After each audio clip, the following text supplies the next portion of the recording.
तो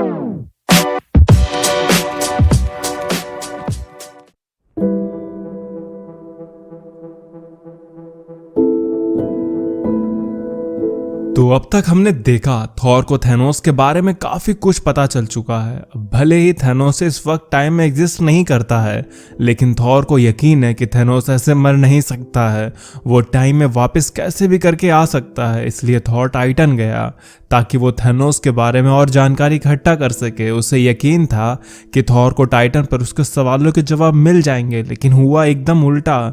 टाइटन की लाइब्रेरी में एक फाइल थी जो कि ब्लैक स्टोन से जुड़ी थी, और उस फाइल के साथ एक और फाइल थी जो कि एसगार्ड के पुराने राजा थॉर के ग्रैंडफादर बोर से जुड़ी हुई थी। लेकिन इसके बारे में अब तक ना तो थॉर को कुछ पता था, ना ही ओडन को। तो अब ये कहानी और भी ज्यादा दिलचस्प होती जा रही है, क्योंकि ब्लैक स्टोन का संबंध कहीं ना कहीं एसगार्डियन से भी जुड़ा हुआ है, और अब उसके पीछे थैनोस का गुलाम कॉर्वस ग्लेब भी है। तो आज की कहानी में हम यही जानेंगे। पर अगर आप में से कोई व्यूअर ऐसा है जो इस वीडियो को पहली बार देख रहा है, तो उसे मैं बता दूं कि ये वही स्टोरी की आगे की कहानी है जिसमें थॉर को कॉस्मिक पावर मिली थी और थॉर ने ब्लैक विंटर को हराया था। लेकिन मरते हुए ब्लैक विंटर ने थॉर को उसके फ्यूचर में होने वाली मौत का विजन दिखाया था।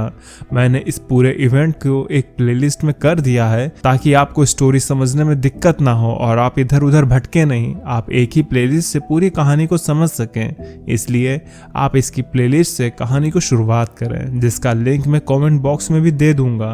तो अब बिना किसी देरी के कहानी को शुरू करते हैं।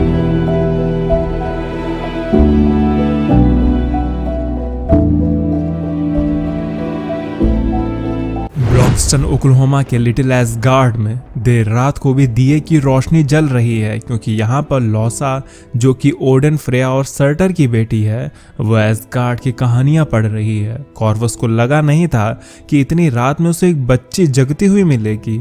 इस बच्ची के नसों में बोर और मेस्फुलहाइम के सर्टर का खून दौड़ता है, इसलिए इसका ऐसा करना स्वाभाविक था, क्योंकि ये कोई आम बच्ची नहीं है। कॉर्वस बच्ची को नुकसान नहीं पहुंचाना चाहता था, अभी तक तो नहीं, पर वो उसे नाराज भी नहीं करना चाहता था। इसलिए कॉर्वस ने लॉसा से झूठ बोला। उसने उस बच्ची को बताया कि वो उसे उसकी माँ के पास ले जाने के लिए आया है। वो बच्ची भी कॉर्वस की भयानक शक्ल देखकर घबराई नहीं, बल्कि वो और क्यूरियस हो गई। कॉर्वस जानता था कि उसे एसगार्ड की आंखें देख रही हैं, इसलिए उसने एक रियल्म से दूसरे रियल्म जाने में जल्दी की, क्योंकि कॉर्वस को पता था कि उसके पीछे कौन आएगा। और अब कॉर्वस लॉसा के साथ नेफेलहाइम के जमा देने वाली जमीन पर आ चुका था।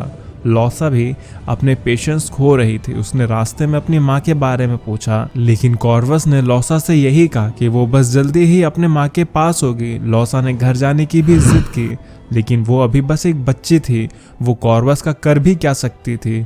इन सब में लॉसा के हाथ से उसका खिलौना वहीं पर गिर गया, जिस पर कॉर्वस का भी ध्यान नहीं गया। कॉर्वस को जल्दी थी एक ऐसी जगह पर जाने की जिसके बारे में कोई जानकारी किसी नक्शे में मौजूद नहीं थी। वहीं एसगार्ड पर थॉर लॉसा के गायब हो जाने की वजह से नाराज था। उसे पता चला कि लॉसा को कॉर्वस नेफेलहाइम की उसी जगह पर ले गया है जिसके बारे में जानकारी नक्शे से गायब है।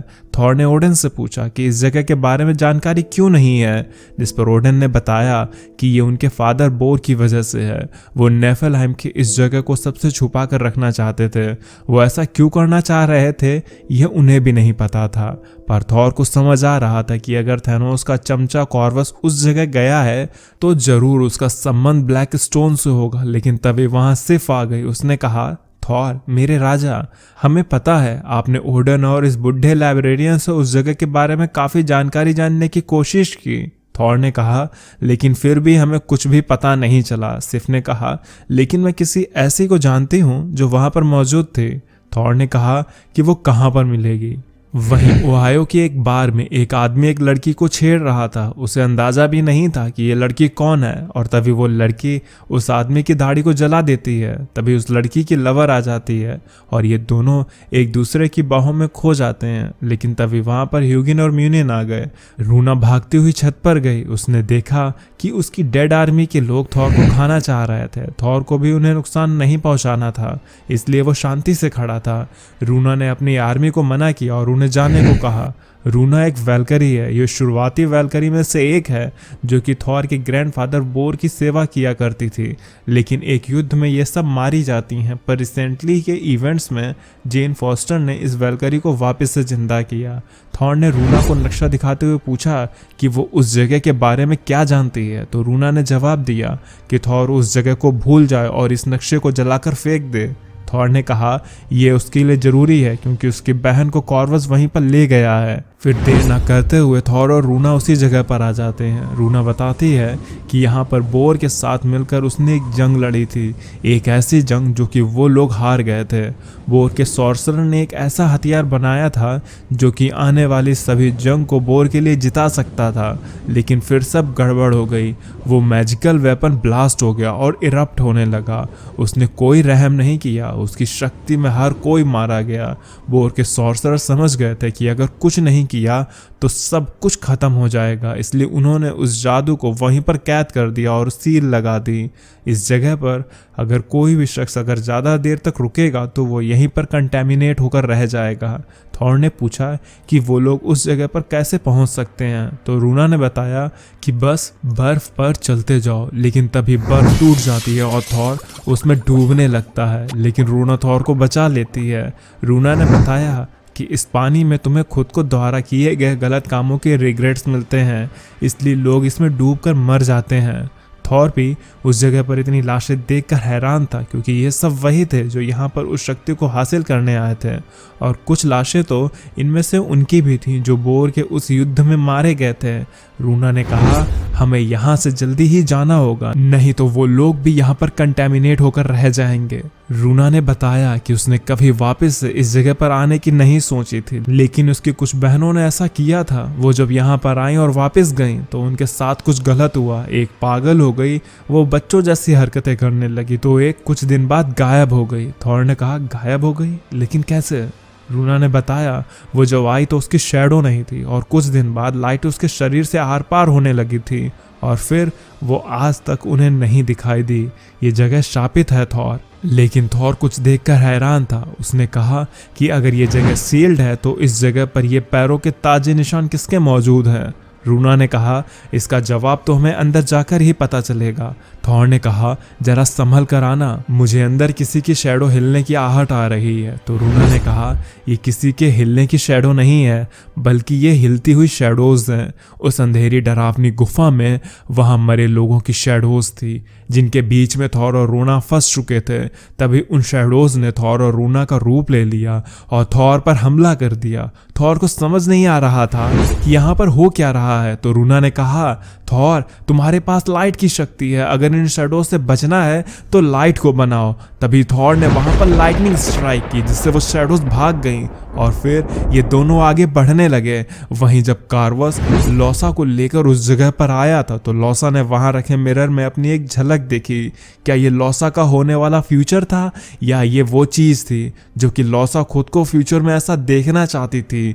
ये बात किसी को नहीं पता थी कि क्या ये ट्रिक है, क्या ये पॉसिबल फ्यूचर है या फिर ये क्या है। कॉर्वस का ग्लेव उसे हील कर रहा था क्योंकि जब भी कॉर्वस को कोई जख्म होता है तो उसका ग्लेव उसे हील कर देता है। पर जब कॉर्वस ने उस मिरर में खुद को देखा तो उसने अपने हाथ में एक ब्लैक स्टोन वाला गॉन्टलेट पाया। ये डरावना था क्योंकि अगर ये मिरर फ्यूचर दिखाता है तो ये जल्दी ही सच होने वाला है। ये वही गॉन्टलेट है जो कि थैनोस के हाथ में होगा जब वो थॉर को मारने आएगा। तब कॉर्वस लौसा को लेकर उस मैजिकल डोर के सामने आ चुका था जिसको बोर के मैजिक ने सील कर रखा था। वहीं दूसरी तरफ थॉर और रूना आगे बढ़ते जा रहे थे। उनके रास्ते में खौलता हुआ लावा था, लेकिन रूना और थॉर को उसमें कुछ लाइफ महसूस हो रही थी। उन्हें लग रहा था कि यहाँ कोई तो है जो जिंदा है, पर उन्हें यकीन नहीं हो रहा था। लेकिन तभी उन्हें एक आवाज़ सुनाई दी जो कि एक राजा की थी। आग को सब कुछ साफ करने दो, इंसानों की राख को और उनकी परछाई को, उनकी जीवन से सबको जला डालो। ये कहने वाला शख्स कोई और नहीं बल्कि एसगार्ड के ओल्ड किंग बोर थे, जिन्हें जिंदा देखकर रूना और थॉर दोनों ही हैरान रह जाते हैं। तो गाइज क्या बोर अब तक जिंदा हैं? क्योंकि ये बात तो खुद ओडिन भी नहीं जानते हैं। अब तो ये कहानी और भी ज़्यादा दिलचस्प होती जा रही है। तो अगर आपको ये स्टोरी पसंद आ रही हो तो वीडियो को लाइक कर देना, चैनल पर नए हो तो सब्सक्राइब कर देना। तो अब मैं चलता हूँ, आप मेरी बाकी की वीडियोस एंजॉय करें और खुश रहें।